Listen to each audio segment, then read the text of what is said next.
noite a todos, que Jesus nos abençoe. A palestra da noite de hoje, ela tem como tema família, provas e expiações no lar. Então, meus irmãos, vamos orar? Senhor Jesus, amigo de todas as horas, de todos os momentos, bons ou ruins, está sempre a nos orientar, nos amparar e nos intuir sempre as melhores palavras e os melhores sentimentos. Gratidão ao mentor da nossa casa espírita Caminho da Luz. Gratidão aos anjos guardiões que guardam aquele templo de oração com tanto amor, com tanto desvelo. Nesse momento tão especial da palestra, estamos todos ligados num só pensamento, num só sentimento. Sentimento esse de amor, de paz, de fraternidade e de bondade. Senhor Jesus, somos tão gratos por essa oportunidade de ouvir sobre os seus ensinamentos, pois toda fala do nosso irmão Heitor será toda pautada em cima do Mestre Jesus, do nosso irmão amigo. Que Jesus possa intuir o Heitor para que ele passe para nós as melhores palavras e os melhores sentimentos. Que o mentor particular dele possa intuí-lo com palavras abençoadas para que ele possa transferir para nós. Senhor Jesus, que só o Espírito Santo de Deus possa nos fazer companhia enquanto estamos assistindo a palestra. O nosso coração, Jesus, está repleto de amor e de alegria por essa oportunidade tão especial e única. Senhor Jesus, eu te convido, continue conosco, Jesus, hoje, agora e sempre. Que assim seja, Jesus, graças a Deus.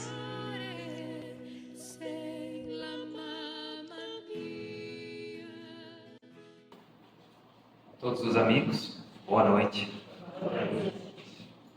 Nós uma alegria grande poder estar de volta na casa, onde nós temos bons amigos aqui, ideais do movimento espírita, né? E é sempre um prazer e uma alegria muito grande poder estar levando o conhecimento da doutrina espírita, que tanto tem feito bem na minha vida. E hoje, aprendendo um pouquinho, eu ofereço um pouquinho desse que eu aprendi com vocês. E nessa noite, de maneira bem especial, refletindo sobre esse tema, família, provas e expiações. Tá? O que são provas e expiações, pessoal? De maneira vulgar, a gente poderia chamar de problemas, dificuldades. Todos nós aqui temos uma família, seja ela nos moldes padrões, com a figura de um pai ou de uma mãe, mas também pode ser uma família de alguém que foi criado por uma avó, por um tio, por um amigo. O fato é que a gente teve alguém que nos sustentou, a gente teve uma rede de apoio que a gente utilizou para se desenvolver. Amadurecendo, crescendo, muitos de nós procuramos nos consorciar, né? Nos casamos, tivemos filhos, estabelecemos uma família e a nossa família aumenta. E a família do nosso cônjuge começa a fazer parte também da nossa. E como a vida, infelizmente, não é um mar de rosas, né? No mundo tereis aflições, asseverou Jesus. A gente acaba encontrando ao longo do caminho dificuldades, problemas que se afiguram de várias formas diferentes e que nos assaltam muitas vezes dentro da família. Justamente nessa célula onde a gente espera no coração ter ali os grandes amigos, as grandes afeições, as grandes redes de apoio, muitas vezes também dentro da família onde a gente acaba tendo grandes conflitos, ou com os nossos próprios consanguíneos, ou de repente com algum parente do lado de lá, do lado do meu cônjuge, né? De problemas menores até problemas graves. Muitas vezes a dificuldade que chega pode se manifestar de forma como uma doença que a gente não esperava. E aí de repente é toda uma luta de anos. É um familiar com um quadro depressivo, Cada um de nós aqui certamente tem a sua história, o seu drama para dividir. E a questão é que em tudo isso que a gente vive, a gente busca fazer sentido. O ser humano tem essa necessidade. Quando a gente está passando por uma questão, a gente precisa encontrar sentido. Aquilo tem que fazer nexo, senso para a gente, para que a gente possa passar por aquela experiência de uma maneira saudável. O psiquiatra austríaco Viktor Frankl, que talvez algum de nós aqui conheça, relatou isso de uma maneira bem significativa para a gente. Ele foi prisioneiro nos campos de concentração do nazismo. E aquele campo de concentração, onde ele estava preso junto com outros, foi o grande palco da sua tese. Ele queria responder uma pergunta. O que era que fazia com que alguns dos seus companheiros presos sucumbissem tão rápido às violências, à tortura e às vezes logo morriam, e enquanto outros aguentavam pacientemente violência, brutalidade, fome, frio, magreza, miséria, que as condições eram terríveis naqueles tempos, naquele lugar. Por que uns perseveravam e outros se entregavam? E em suma, adiantando a história, ele acabou descobrindo que aquelas pessoas que resistiam às maiores atrocidades, que encontravam de alguma forma força para passar pelas provas mais difíceis, eram as pessoas que tinham um sentido na vida. Elas tinham alguma coisa para elas que representava uma espécie de uma meta, um norte, uma estrela guia para elas seguir. Seriam os filhos, de repente, que ainda não estavam criados e ia precisar do pai ali para encaminhar eles. Meu Deus, a minha família, eu não posso desistir, eu tenho os meus filhos. De repente, um trabalho que a pessoa se dedicava, uma causa social, a pessoa, de repente, desenvolvia um trabalho na comunidade religiosa e tinha um carinho, uma devoção por aquilo ali. E aquilo trazia para a pessoa sentido da sua existência. E na sua grande obra, O Homem em Busca de um Sentido, Viktor Frankl demonstra como que a gente tem uma necessidade imperiosa de encontrar sentido em todas as questões da nossa vida. E refletindo um pouco sobre a obra de Viktor Frankl e o seu trabalho, eu percebi que não acontece de maneira diferente com cada um de nós. Veja bem, quantas vezes a gente testemunha jovem que deseja cursar uma faculdade e de repente quer entrar numa universidade pública. E aí lá vai ele fazer cursinho, estudar até de noite, é muito concorrido, muito difícil. E aí bem no auge da juventude, quando todos os amigos estão se reunindo ali para festar, para viver o momento, para ter alegria aqui e agora, o jovem, muitos, animados por esse ideal de um futuro melhor, de uma situação no amanhã que vai ser melhor do que hoje, ele abre mão da recompensa imediata e posterga aquilo em prol de um futuro. Sábado e domingo, estuda à noite, deixa os amigos de lado. Aí entra na faculdade, meu Deus, tem que estudar um monte, estuda à noite, estuda fim de semana. Aí depois, às vezes, termina a faculdade, vai fazer uma pós-graduação, vai fazer uma residência. Quando se vê, passou 10 anos de luta, em que a pessoa abriu mão do imediato para o amanhã. Quando não, ele vai cursar uma faculdade particular, mas os pais não têm uma renda suficiente para pagar o curso. E é o próprio jovem que trabalha de manhã, estuda à noite, pega grande parte do seu ordenado e coloca. E assim sucessivamente na nossa vida acontece. A gente só usou aqui o exemplo do estudante. Kardec nos traz um exemplo muito lúdico, fácil de entender, lá no Evangelho segundo o Espiritismo. No capítulo 5, quando ele vai tratar das dores e do sofrimento humano, quando ele vai tentar justificar, ele justifica a questão do sofrimento. Por que o sofrimento chega para a gente? Por que eu sofro se existe um Deus, se Deus está me vendo? E muitas vezes a gente diz, Senhor, por que eu? Por que eu estou passando por isso? Afasta de mim esse cálice. Muitas vezes a gente ora e não entende, né? E aí Kardec vai desenvolver o pensamento e lá a determinada altura ele vai oferecer para a gente um exemplo de comparação. Ele vai fazer assim, olha, se o sofrimento for necessário para a felicidade futura do homem, Deus deixará que ele sofra. Assim como um médico deixa que um paciente sofra as dores de uma operação que vai lhe trazer de volta a saúde. Quantos de nós, às vezes, a gente não tem que se submeter a um processo cirúrgico que a gente não gostaria, a gente tem medo. Às vezes é uma cirurgia de alto risco, mas a gente enxerga um propósito naquilo. Se eu não fazer nada, a minha situação não vai mudar, vai piorar. Então, como eu enxergo sentido, olha, justificou-se a necessidade disso. Vamos então fazer aquilo que é preciso. E aí, a prova que a gente tem que passar é a mesma. Mas porque eu encontro nela uma razão de ser, um sentido, ela torna-se mais leve. E quantas vezes a gente não vê isso, pessoal? Ainda mais hoje, no tempo da internet, todo mundo tem celular, vê vídeo no YouTube, um ou outro, manda. E muitas vezes, quantos exemplos a gente vê, aqueles vídeos inspiradores assim, ó, de pessoas passando por dificuldades tremendas e o sorrisão no rosto. Chega o repórter lá perguntar, como é que tá, meu filho? E ele responde, melhor do que eu mereço. Ele tem perspectiva. Olha o mundo ao seu redor. Enquanto um outro, que muitas vezes a gente julga numa condição melhor, passando por menos do que aquilo, ai, tá muito difícil. Ai, eu não aguento. A gente tem exemplos, por exemplo, para citar apenas um, de meninas que sofreram violência sexual na infância. Enquanto algumas fazem daquilo o trauma da vida, que é realmente uma experiência traumatizante, mas não conseguindo elaborar aquilo e seguir com a vida adiante, aquilo vira como que um ponto de instabilidade na vida da pessoa ao longo de toda a sua jornada. E outro dia eu vi uma moça que tinha passado por isso e conseguindo significar o seu drama, ela abriu uma ONG para ajudar outras meninas que passavam pelo mesmo problema. E naquilo ali ganhava força, trazia para a sua experiência difícil, ela deu um significado nobre e usou aquilo como combustível para fazer algo melhor. O que a gente quer dizer com isso? Não é aquilo que me acontece que me define, que vai definir a minha vida, a minha felicidade. Quantas vezes a gente está chorando por causa de uma situação, a gente está sofrendo, muitas vezes essa situação é difícil, nós respeitamos e compreendemos. Ela tem o seu peso, mas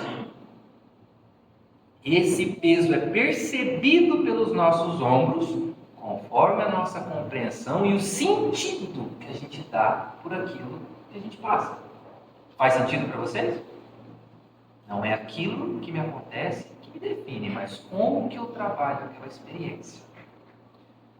Dito tudo isso, nós perguntamos: como que eu posso compreender as dores que a gente passa na vida, que muitas vezes não são fáceis e são avassaladoras? Como que eu posso encontrar sentido para procurar aliviar isso e tornar a minha vida aqui na Terra, embora essas dificuldades, embora tudo isso, uma vida com sentido, uma vida? Para responder essa questão, pessoal, nós temos que dar um passo atrás e nos fazer uma pergunta muito, muito, muito importante. Quem sou eu e o que é que eu estou fazendo aqui? Já nos fizemos essa pergunta? Olha, de repente eu existo. Poderia não existir, mas eu estou aqui. Se aqui eu estou, o que é que eu estou fazendo aqui na Terra? Qual o propósito da vida? Qual o sentido da existência? O que é que Deus espera de mim? É importante a gente fazer essa própria pergunta, pessoal. Porque o homem que não tem, o homem e a mulher, um sentido na sua existência, inevitavelmente ele vai entregar a sua vida para o aqui e para o agora. Porque é o que a gente entende, coisas sensoriais que eu possa pegar, prazeres rápidos. É isso o que a pessoa faz. Ela busca prazeres rápidos. E aí quando chega uma prova, quando chega uma dificuldade, sabe o que acontece? Quando a pessoa não tem parâmetro da vida na Terra, ela não sabe o que ela está fazendo aqui, o mundo perde o sentido. Como é que fica um pai ou uma mãe? Toca o telefone. Aconteceu um acidente. Seu filho voltou para casa. está tranquilo, cheio de planos para o futuro, para isso, para aquilo. E aí, de repente, sente uma dor, vai no médico, descobre um câncer. Não é bacana. O que a gente faz? O homem, quando a mulher não tem um entendimento maior do que está fazendo na Terra, a gente, além da tristeza, que é um processo natural, muitas vezes a gente acaba fugindo dos vícios, que são mecanismos de compensação para aliviar a dor que eu sinto.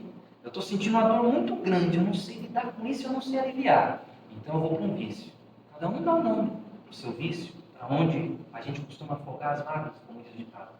Que é como uma dose de prazer imediato que eu tenho, mas depois me deixa de volta com a minha situação mais saudável.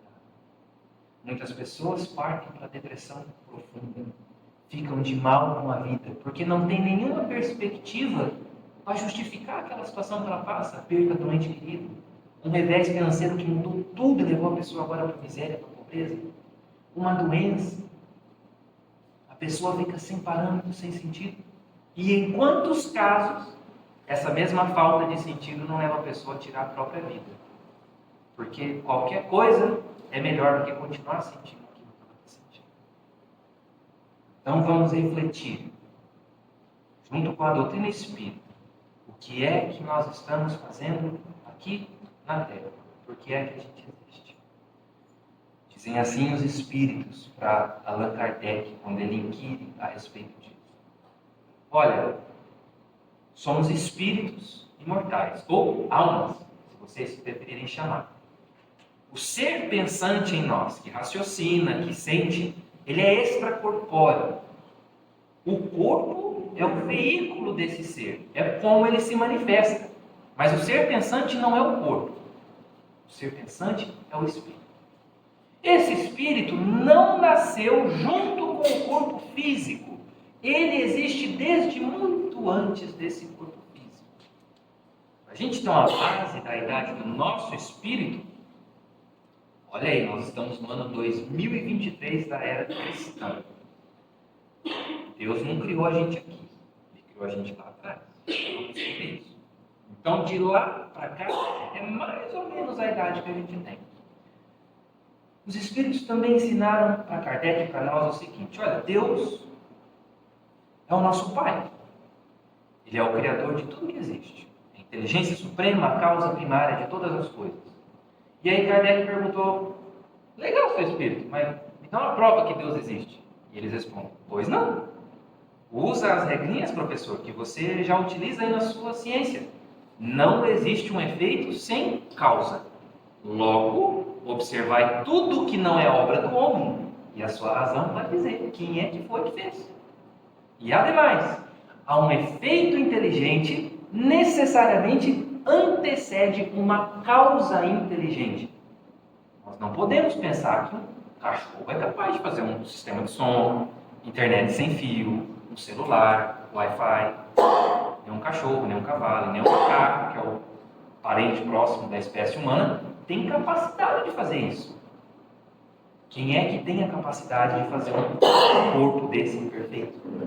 Com trilhões de células perfeitamente organizadas umas com as outras, um cérebro incrível, glândulas que produzem hormônio, enfim, brilho do céu, da lua, das estrelas. Quem é que pôde fazer? O nada, meus amigos, não faz nada. Deixa aqui esse copo com água, ele vai ficar aqui. A água com o tempo vai evaporar, o copo vai ficar, com uns milênios ele vai se transformar, mas nada vai ser criado a partir desse copo parado. Quem dera alguma coisa inteligente. Então, o primeiro ponto é esse: Deus existe. E depois os espíritos colocam: olha, no universo, e aqui a gente está passando rápido o filme, tá, pessoal? Estou pegando um monte de conceito de doutrina espírita e colocando de uma forma rápida para o nosso entendimento. Os espíritos ensinam assim para Kardec: existe Deus, esse é o primeiro ponto, Criador de tudo. E no universo existem mais duas coisas: espírito e matéria. O espírito quem é? É o ser pensante da criação, criados à imagem e semelhança do Criador. Todo o resto é matéria. de uma forma ou de outra, seja de forma grosseira, ou seja de forma tão sutil como um vapor d'água, uma névoa da manhã. Ainda assim, é matéria. Olha o oxigênio. Não sente, não tem peso, não tem nada. Pega e comprime dentro do cilindro para ver o peso que tem. O mesmo oxigênio que comprimido faz a combustão no motor do carro. Allan Kardec, quando está argumentando acerca dos fluidos espirituais, vai rebater uma crítica que como que o espírito mexe, se comunica, esses fluidos, não dá para ver, sentir. E ele fala, os fluidos, ainda que muito rarefeitos, são uma forma de matéria. E ele dá o exemplo. Quem desconfiaria que daquele vapor que fazia a tampa da panela dançar ali no fogão, o homem criaria os motores mais possantes da humanidade? Movimentaria locomotivas carregando montanhas de peso. Do vapor, que parece um nada, né?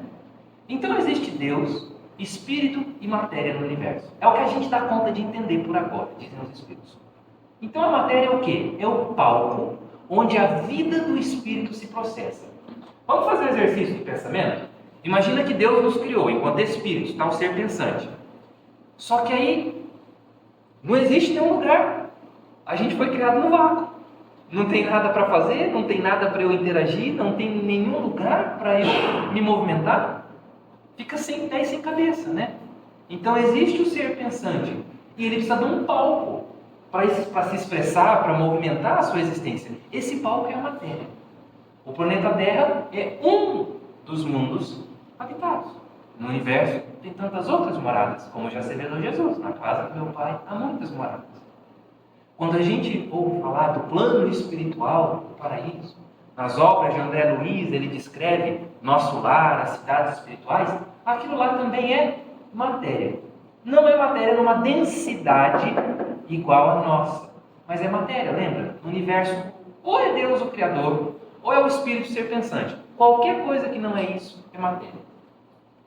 Avançando, os Espíritos colocaram, olha, Deus sendo Pai, e sendo bondoso e sendo justo, ele tem que dividir tudo igual entre os seus filhos. Senão ele não é justo. Que pai, que mãe aqui que vai lá, compra um presente para o filho e esquece do outro. Não é certo, né? Situações, enfim, mas o que a gente quer dizer é que um pai se preocupa em distribuir tudo igual. Então Deus, quando nos criou o Espírito, a alma, ele criou todo mundo igual. Como que é esse igual, diziam os Espíritos? Com as mesmas obrigações, com a mesma ignorância, ou seja, sem saber, com os mesmos deveres a cumprir e a mesma liberdade de proceder. Deus criou a gente sem saber. Sem saber, ignorante assim. Ouvindo.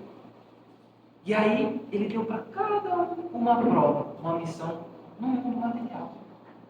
Qual que foi a estratégia que Deus utilizou?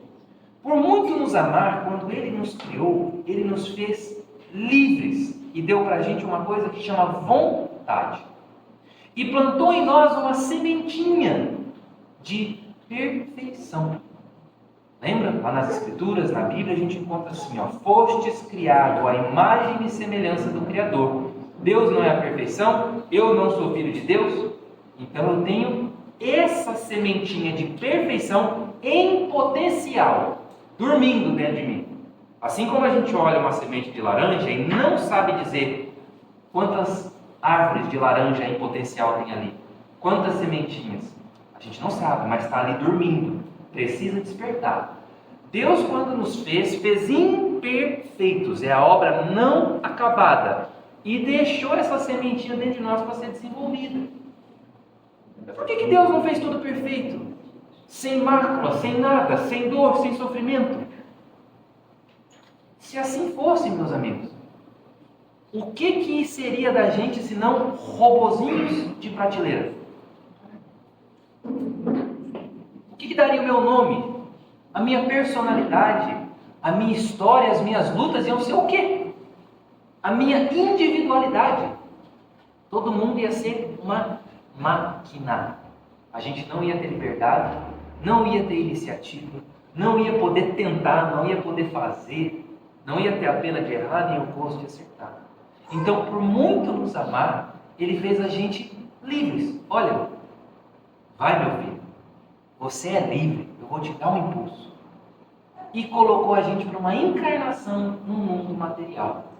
Primitivo, não o mundo que a gente mora hoje. As primeiras encarnações do Espírito são em mundos primitivos. Como a gente estuda na história hoje, o homem das cavernas.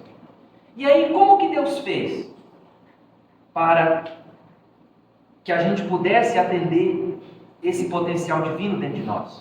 Porque os Espíritos respondem, a finalidade da vida na Terra é o nosso aperfeiçoamento intelectual e moral. A gente fala assim, evoluir. Mas evoluir às vezes não é muito inspirador. Vamos entender esse evoluir. Eu tenho um potencial divino dentro de mim para ser desenvolvido. Intelectualmente e moralmente falando. Meu objetivo, o objetivo das suas vidas aqui na Terra é primeiro, reconhecer nisso. Eu sou um ser humano e eu posso, entre aspas, fazer coisas que até Deus duvida. No sentido da minha perfeição, né? Vós sois deuses, podeis fazer o que faço e muito mais. Jesus não fala para os apóstolos, vocês podem curar. Ele deixou esse potencial em nós. E a gente está fazendo o que aqui na Terra? Qual que é o propósito da vida na Terra? Melhorar. Desenvolver isso dentro de nós. Qual foi a abordagem que Deus escolheu para que a gente cumprisse a obrigação da nossa encarnação? A gente não sabia nada, começou a vida simples, ignorante, e aí ganhou uma encarnação no mundo material. Deus deixou para a gente a lei divina, pessoal. A lei divina é o que ensina a gente a viver. Allan Kardec pergunta, o que é a lei de Deus para os espíritos? O que é a lei divina? E eles respondem, olha, a lei divina é a lei de Deus. Ela é a única verdadeira para a felicidade do homem. E ele só é infeliz quando dessa lei ele se afasta. Como que eu posso entender isso? A lei de Deus é a lei para a felicidade do homem. O homem só é infeliz quando dela se afasta. Pois é, sem saber, Deus deu a vida para nós. Vamos imaginar a nossa primeira encarnação lá no mundo primitivo? Não tinha água encanada, não tinha geladeira, internet, ar-condicionado, não tinha comida na prateleira, não tinha nada. A gente se agregava ali em grupo. E aí o que acontecia? A gente tinha necessidades de viver, sobreviver, né? De se proteger do tempo, de se proteger da chuva, do frio, das feras, de se alimentar. E toda vez que a gente era constrangido por essas necessidades, o que a gente tem de diferente das outras espécies? Vem cá, tá frio, eu preciso do calor. Como que eu vou fazer para me esquentar? O fogo, descobri o fogo, vamos adiantar um pouco a história. Ou vou me aproximar do fogo. Mas se eu me aproximar do fogo, o que vai acontecer? Eu vou me queimar. Me queimei. O que aconteceu? Eu aprendi. Ganhei experiência. Opa, agora eu estou mais apto a viver melhor. Eu sei que o fogo serve, mas que ele machuca.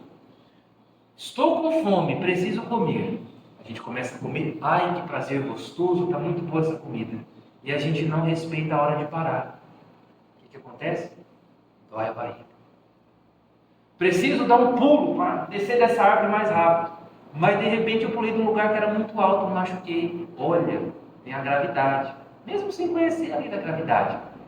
Assim, em cada erro, em cada movimentação que o homem buscou refletir sobre o problema que lhe chegava e como melhorar a sua vida, ele foi capaz de crescer, ganhar experiência. Cada passo que ele deu, aprendi a mexer com fogo, aprendi a entender a vida na terra, foi um degrau que ele subiu na escada, que o distanciou do degrau anterior e o deixou mais próximo do degrau seguinte. Isso fez com que o homem fosse cada vez mais feliz e cada vez ele melhorasse mais a sua vida. Uma conquista patrocinou outra conquista e outra. Então assim, a gente foi vivendo experiências no âmbito da matéria, e cada vez que a gente era constrangido por um problema, quando a gente não ia para os vícios, quando a gente não se revoltava contra Deus, não se reprimia e não pulava do penhasco, a gente buscava fazer o quê? Compreender o problema, buscando uma solução para resolvê-lo. Foi assim que, cansado de sentir dor, o homem foi compelido a descobrir a anestesia. Que ele inventou o transporte, os motores movidos a combustão, que hoje a gente tem internet, tem telefone, tem geladeira. Matava-se um animal antes para comer, tinha que comer rápido, porque logo a carne estragava. Ou salgava, ou colocava carne na banha. Hoje a gente tem refrigerador, conserva-se o alimento. Daqui 10 anos, que conquistas nós não vamos trazer? Mas veja só, que a gente só cresceu quando o problema chegou e eu olhei para ele, procurei compreender, fazer sentido e procurei achar uma saída. Jesus não nos ensinou? Buscai e achareis. Pedi e obtereis. Batei na porta e a porta se vos abrirá. Porque aquele que procura, acha. Aquele que bate, a porta se abre. Aquele que pede, obtém. Então veja só que as dificuldades da vida material nunca foram acabar com a gente. Mas fazer o quê? Desenvolver o espírito humano, não é o corpo. O corpo também se desenvolve, mas o espírito primordialmente. Através como? Da experiência, através da liberdade. Eu tenho liberdade de agir, as coisas me acontecem, eu reflito, eu vou me melhorando. Lá no livro dos Espíritos, a resposta textual dos Espíritos é assim, ó. Deus dá a cada um uma prova, uma missão, com o fim de lhes desenvolver através do esclarecimento, pelo conhecimento da verdade, para se aproximarem de Deus. Quanto mais a gente sabe, mais próximo de Deus a gente chega. Onde eles encontrarão a pura e sublime felicidade. Olha só, quanto mais a gente sabe, quanto mais a gente cresce, a nossa felicidade aumenta. Isso são as provas da vida, pessoal. São os desafios que chegam contra a nossa vontade, que nos desafiam, convidando a gente a refletir sobre eles e buscar a melhor saída possível. O grande problema é que muitas vezes, quando chega a prova para a gente faz o quê? Quer sossego. Essa pessoa não me dá paz. O problema é no outro. Como que eu resolvo meu problema? Manda essa pessoa embora. Às vezes eu trabalho com alguém que é difícil, como que a minha vida melhoraria? Se essa pessoa fosse demitida, se ela buscasse um outro emprego. A gente tem a tendência de olhar para as provas de um ponto de vista pessimista. De achar que o sentido da vida na Terra é uma excursão pela Terra de prazer. Que o objetivo da vida aqui na Terra é casar, ter filhos, ver crescer, ver os filhos crescer, me aposentar, ter uma boa aposentadoria, curtir os netos. Muito justo buscar isso. Mas qual é o percentual da população que consegue realizar isso? Quando o filho morre, quando você tem uma doença, não vai conseguir ver os netos. Observai onde colocai o vosso tesouro, para não expor onde as traças corroem, os ladrões roubam e a ferrugem consome. Pois onde estiver o vosso tesouro, aí estará o vosso coração. Quando a gente vive aqui, sem saber quem eu sou, de onde venho, para onde vou, a gente acredita que a vida na Terra é uma corrida para ver quem está melhor. Quem posta as fotos mais bonitas no Instagram, quem tem mais visualização no TikTok, quem tem mais amigos no Facebook. E a gente segue cegamente vivendo, crendo nisso e para essas coisas. Para eu ter um carro melhor, para eu ter uma roupa melhor, para eu encontrar uma pessoa bonita do meu lado, para eu ter um filho, para eu conseguir viajar no exterior, postar foto, isso e aquilo. Os nossos pensamentos são envolvidos plenamente por isso, 99,9%. Até chegarem às dificuldades do caminho. E acreditem, elas vão vir.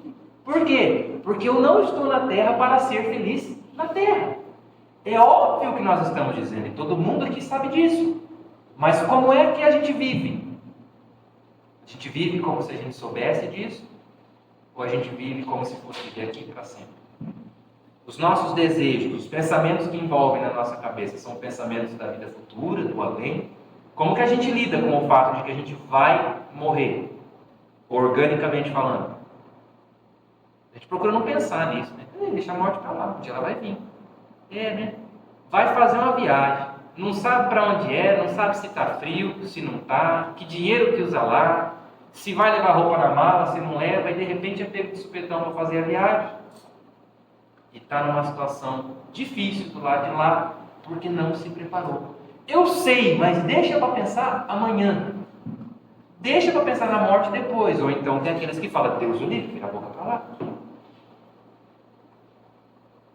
Já paramos para pensar que a morte é uma das únicas certezas que a gente tem na vida. Joana de Ângeles, lá na obra Vida Feliz, psicografia do Divaldo Pereira Franco, tem uma mensagem que diz assim: vez ou outra, tira um tempo para pensar sobre a morte, pois que dia virá que ela baterá na sua porta, ou na sua, ou de uma pessoa que você ama profundamente. E se você ignorar a morte a sua vida inteira, vai ser mais difícil de lidar com ela quando ela passar. E aí, por que é que a gente muitas vezes se decepciona, se magoa com a vida, fica de mal? Porque conscientemente ou inconscientemente a gente espera a nossa vitória aqui. A gente espera ser feliz aqui e a gente procura não pensar sobre a realidade da vida. Existe em nós algo que transcende a matéria. Só que é preciso ter olhos de ver para enxergar e ouvidos de ouvir, para perceber. Quando a gente, meus amigos, não se relaciona bem com a lei material, a resposta é na hora, né? Se eu pular de cima desse prédio aqui, eu vou sentir a lei da gravidade agindo e vou ter uma resposta na hora. Entretanto, não é só a lei material, a lei divina. Existe também um aspecto da lei que é a lei moral. O que é a lei moral? A lei moral, nos ensinam os Espíritos, ela toma conta das relações do homem para consigo mesmo, para com Deus e para com o próximo. Vocês sabiam que tem uma lei que rege isso?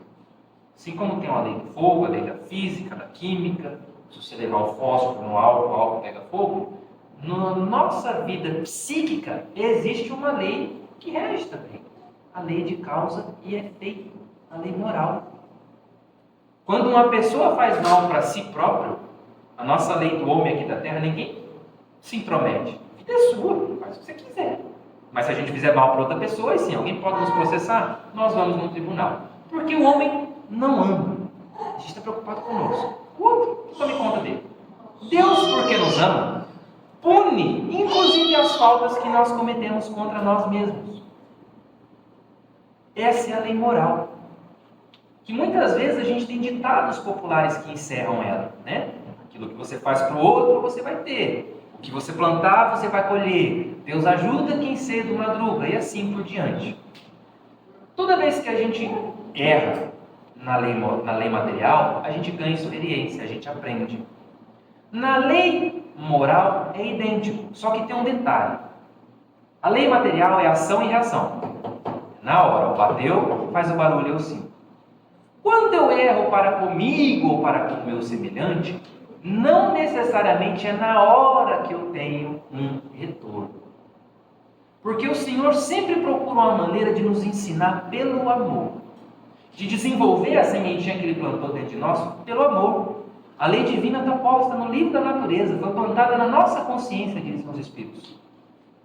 Todos nós sabemos quando uma coisa não é certa. Mas mesmo assim, a gente tem vezes que escolhe fazer. Muitas vezes a gente tem uma prescrição médica para não comer tal coisa, tipo doce. E aí domingo, aquele almoço em família, gostoso, vai eu quero um docinho, não posso, mas quero. Aí você abre a geladeira, tem aquele pudim de leite condensado, um monte de calda. E você fala, meu Deus, eu não posso, mas é só um pouquinho. E a gente vai lá e come. Veja a liberdade que Deus nos deu. A gente pode, mesmo identificando que não era correto. Entretanto, quando a gente não escuta os convites do amor, já dizia o ditado também, que não vai pelo amor, vai pela dor. A lei divina tem mecanismos para chamar a nossa atenção. E são mecanismos que vêm através do sofrimento, das experiências de dor, que sempre tem uma finalidade na nossa vida: fazer com que a gente desperte. Desperta tu que dormes. Acorda para a realidade da vida. Busca refletir o que é que está te acontecendo, por que é que está te acontecendo. E o Espiritismo é grandiosíssimo nisso. quando Allan Kardec, lá no capítulo 5 do Evangelho segundo o Espiritismo, bem-aventurados os aflitos, já citamos antes, onde ele vai tratar da questão da dor e do sofrimento, ele vai delinear lá que as provas da vida, as dores que a gente passa, elas promanam de duas fontes. Uma são as dores que eu passo por culpa minha. O indivíduo, de repente, fumou a vida inteira, lá no fim teve um câncer da vida, um exemplo, tá, pessoal? Por que eu tive o câncer? Ou a pessoa não se controlou, comia compulsivamente, desenvolveu um diabetes. Todas as doenças que têm origem na má conduta, na drogadição, no desregramento da alimentação, da bebida. E aí como que eu vou culpar Deus? Fui eu que esculpi aquilo. Estou de mal com uma pessoa, mas também eu excomunguei ela, fiquei nervoso, agi com ela como eu gostaria que não agisse comigo. Existe um monte de dor que a gente só sofre, porque eu fui a causa daquela dor. Eu fiz alguma coisa que resultou naquilo, ou eu tinha que fazer alguma coisa e falei, deixa isso para lá, não fiz. E aí, como consequência, surgiu a situação e agora eu tenho que lidar com ela. Esse é um tipo de situação de causa de dor. O outro tipo de causa de dores, pessoal, são as faltas que remontam para anterior a essa vida. As expiações, que é o que, pessoal? É quando a gente vive uma situação que a gente fez outra pessoa sofrer no passado, porém agora trocado de lugar. Eu enganei, agora eu sou enganado. Eu traí, agora eu fui traído. Eu desprezei o meu corpo físico, optei pelo suicídio, destruí o meu corpo. Em uma próxima encarnação, eu venho com um corpo defeituoso, para que eu possa viver aquela experiência e compreender através dela o valor da vida. Porque sempre que a gente sofre, lembra que a gente é criatura que precisa de sentido? A gente se pergunta, meu Deus, por quê? Por quê? Por quê? E a encarnação na vida do Espírito é um dia para a gente aqui na vida da Terra. Assim como os dias nossos são solidários uns com os outros, a gente é hoje o resultado de tudo que a gente fez daqui para trás, assim são as encarnações também. Então, um espírito que renasce numa condição difícil, de repente uma doença, uma má formação congênita, alguma coisa, é um dia na vida do espírito aquilo ali, não é a vida inteira. E a gente fala, cadê a justiça divina? Mas calma, filho, você só está vendo um pedaço da história. Deus está olhando a situação inteira. A criança que o pai corrige ela, também não entende por que o pai está sendo chato. Por que está me tirando o celular? Por que está fazendo eu ir para aula? Mas o pai enxerga lá na frente o que o filho vai se tornar. Deus enxerga lá na frente para onde o espírito está caminhando. Provas e expiações, meus amigos, dentro da família ou fora dela, são mecanismos da lei divina para que se realize o propósito da nossa vida aqui na Terra, que é o quê? Nos desenvolver intelectualmente e moralmente, aprendendo a respeitar limites, deveres, a não fazer para o outro aquilo que eu não gostaria de receber e a também fazer pelo outro aquilo que eu gostaria em situação análoga que alguém fizesse por mim. Quantas vezes a gente passa por um mendigo, por alguém na rua? Só passa, olha. E se fosse eu naquela situação? O que eu gostaria que fizessem por mim? A gente ainda precisa aprender a desenvolver o amor, a sensibilidade do nosso coração. A gente está tão fechado em nós que a gente só percebe o nosso problema, as nossas questões, e não percebeu ainda o amar uns aos outros. Sempre vem a dor, procurando fazer com que a gente desperte os valores, para a conquista dos valores verdadeiros dessa existência. Sabe por quê? Porque são eles que a gente leva daqui. Todo o resto, tudo que é material, fica. O nome, os graus de parentesco, as posses terrenas, nada disso a gente leva. A roupa do corpo, eu levo o quê? A minha inteligência, aquilo que eu aprendi a desenvolver de virtude, paciência, moderação, amor, carinho e dedicação pelo próximo. Então, conscientes de que o propósito da vida na Terra é o aperfeiçoamento do meu espírito e que Deus, prestem bem atenção, está comprometido com o aperfeiçoamento do meu espírito. Mesmo que para isso o meu espírito tenha que sofrer. Deus não está comprometido com a minha classe social, com a minha posição, com os meus planos terrenos. Ele vai sempre, claro, procurar colaborar conosco, mas não é essa a meta. Então, muitas vezes o que acontece é que a vida vai seguindo e a pessoa é identificada com a vida material plenamente. E aí está para ela passar por uma prova na sua programação espiritual e dentro da família. E aí é justamente nessa hora que marido e mulher precisavam mais juntar força.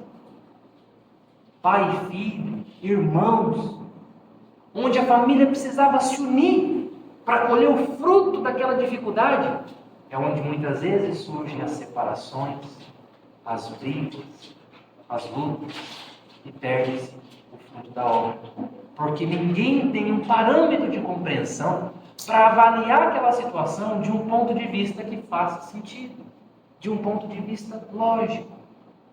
Por isso que o Espiritismo vem nos colocar, olha, Deus, compenete-se disso, existe um Pai, e esse Pai é amoroso, justo e bom. Portanto, não importa aquilo que eu esteja passando, ou que eu venha a passar, que não seja para o meu bem, que não tenha uma finalidade útil por trás daquilo ali, que se bem assimilar daquela prova, procurando viver ela com resignação, com coragem, com bom ânimo, não vai resultar em algo melhor para nós. Compenetremos dessa verdade. Deus que é a nossa felicidade, que é o nosso bem. As dificuldades do caminho que nos chegam têm a sua razão de ser. Que a gente compreenda bem isso e divida isso com os nossos semelhantes. Aqueles que têm filho pequeno, desde cedo, explica para o filhinho. De repente, quando vê alguém que nasceu com um corpo que não é perfeito, vê alguém numa dificuldade, olha, isso aqui é só uma etapa, não é a vida inteira da pessoa. Uma coisa é o corpo, a outra coisa é a nossa alma, o anjinho que tem dentro da gente. Aquilo ali vai passar. Deus é justo, tem uma razão que a gente não sabe, filho, mas tem uma explicação por trás daquilo ali, para que a gente vá compreendendo. Porque, de novo, se os nossos filhos, irmãos, pais, mães, não tiverem parâmetros para avaliar as situações da vida, quando elas chegar, muito mais fácil vai ser a criatura partir para a revolta, para os vícios de toda sorte, e brigando, ficando de mal com a vida. A gente não quer isso para ninguém que a gente ama. Então importa que todo aquele que saiba um pouco, estenda a mão para quem está logo do lado. Seja um filho, seja um irmão, seja um amigo, um companheiro de trabalho. Lembra, quando a gente tem perspectiva no meio do problema, o peso da dor alivia. Chegou uma prova para nós, eu tenho que caminhar dessa parede até aquela parede. Como que eu vou caminhar? De cabeça em pé, confiando em Deus que eu vou conseguir vencer? Ou me arrastando, chorando, esperneando, maldizendo a Deus, reclamando da vida, sendo um peso para os outros? Deus nos deixa livre para fazer essa caminhada. Quem não tem fé, pessoal, quem não tem fé, quem não espera nada dessa vida, os problemas se avolumam e toda a eternidade é antecipada e cai com todo o seu peso sobre os ombros da pessoa. Os Espíritos vão falar para a gente, sabe o que é sofrimento eterno? Os Espíritos imperfeitos, não é dado a eles entrever o fim do sofrimento. E aí logo, se eu não vejo o fim, eu sofrerei para sempre. É como uma conhecida que lidava com o marido com problemas de álcool. Uma vez conversando, eu não sei até quando. É todo dia a mesma situação, todo dia. E ela não parou para pensar que ela vai morrer um dia. Que ele vai morrer um dia. Que se ele continuar bebendo, pode ser que ele morra antes que ela. Ou seja, a gente quando entra muito dentro do nosso problema e foca só na gente, só na gente, só na gente, a gente perde esses parâmetros de realidade. E aí logo, é como ela tinha aquela impressão. Eu estou presa para sempre, essa situação não vai passar nunca. E aí o para sempre caía de uma vez sobre o ombro dela, dava desespero. E quando a gente coloca a vida em perspectiva e fala, calma, isso é uma fase, vou procurar fazer o meu melhor, Como que eu posso lidar com isso? A gente administra.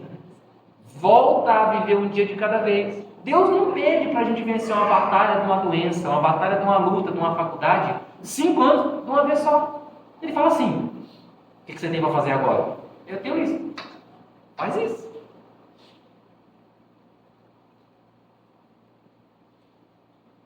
Olhai as aves do céu. Não semeiam, nem ceifam, e não recolhem em celeiros. Mesmo assim, Deus as alimenta. Olhai os lírios do campo, que não tecem e nem fiam. E mesmo assim eu vos digo, que nem mesmo Salomão, em toda a sua glória, se vestiu como um deles. Se Deus veste assim a erva do campo, que hoje está ali viva e amanhã seca, lançada para o fogo, o que mais Ele não fará para convosco, homens e mulheres de pouca fé? Portanto, não vos inquieteis, perguntando: que comeremos, que beberemos ou que vestiremos? Porque o Pai Celestial sabe que a gente precisa de todas essas coisas. Antes, buscai o reino de Deus e a sua justiça, e todo o resto vos será acrescentado. Não vos inquietei com o dia de amanhã, pois o amanhã se inquietará consigo mesmo. Basta a cada dia o seu mal. Confiança em Deus, meus amigos. Não importa o que estamos passando ou o que passaremos. Busquemos olhar nos olhos da dificuldade e perguntar para ela com a vontade de aprender: o que você veio me ensinar? Quando a gente pergunta, a gente se abre para a revelação. E a vida se mostra para a gente. Lembra? É preciso querer ver. Com fé e perseverança, convictos disso e adotando essa postura, nós vamos vencer qualquer desafio, qualquer um. Podem ter certeza que, passada a tempestade, como muitas vezes, certamente já ao longo da nossa vida, nós vamos olhar para trás, respirar fundo e dizer: pois é, Deus escreve certo por linhas tortas. Há males que vêm para. Obrigado pela sua atenção. Jesus nos abençoe e que possamos seguir firmes, confiantes. Tudo é para o nosso bem. Então, imbuídos nas reflexões da noite, aqueles que se sentirem à vontade para fechar os seus olhos. Busquemos falar com Deus nesse momento, que sempre nos escuta. E apresentemos para Ele o nosso coração. Ele que enxerga dentro da nossa alma, sabe de tudo que se passa antes mesmo que a gente manifeste. E digamos a Ele: ó Pai, quão bondoso és Tu, por ter me dado a vida e por ter me feito livre, Senhor, para querer, para desejar, para me movimentar. Que eu possa, Senhor, na compreensão da minha liberdade, dos deveres que me cabem, não me revoltar para com os meus erros, para com as minhas falhas, mas que eu antes compreenda, Senhor, que esses são mecanismos da lei divina, para o desenvolvimento do meu entendimento, do meu raciocínio, para a minha compreensão da sua lei, que é a lei que rege a minha vida e que me fará feliz quando eu com ela me harmonizar, para quando a minha vontade, Senhor, for a mesma que a sua vontade. Tendo compaixão comigo, que eu possa também compreender, Senhor, os erros alheios, pois que eles também nasceram sem saber, Senhor. E assim como o Senhor me deixa livre para errar tantas vezes quantas forem necessárias, assim também o Senhor procede para com o meu irmão, para com a minha irmã. Eles também têm o direito de errar. Contanto, eu e eles tenhamos o dever de nos reharmonizar para com a lei após o erro. Obrigado, Senhor, por todas as coisas. Obrigado pela Tua mensagem divina, que chegou para nós já há tanto tempo, através de Jesus e daqueles que vieram antes dele.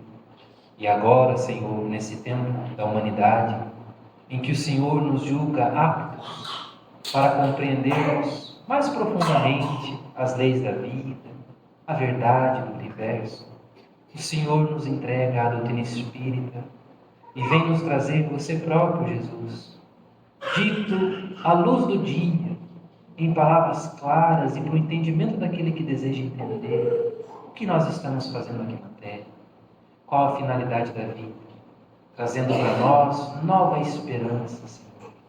O nosso coração anseia por um amanhã venturoso, na vida futura que nos aguarda a todos, enquanto estamos a caminhar aqui pela terra. Dá-nos a tua bênção também nessa noite. Dá-nos força e coragem para suportar, Senhor, as provas, as expiações, que para nosso bem nos visitam, Pai.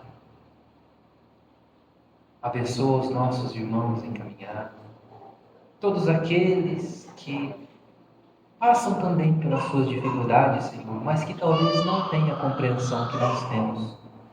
Que o Senhor, nas suas várias maneiras, possa alcançar também o coração deles, levando a eles o entendimento, a sua palavra, a sua mensagem excelente, o socorro divino. Assim, com gratidão, Mestre Divino, nós encerramos o encontro da noite e rogamos que a tua paz seja com todos nós, Senhor, agora e sempre. Que assim seja.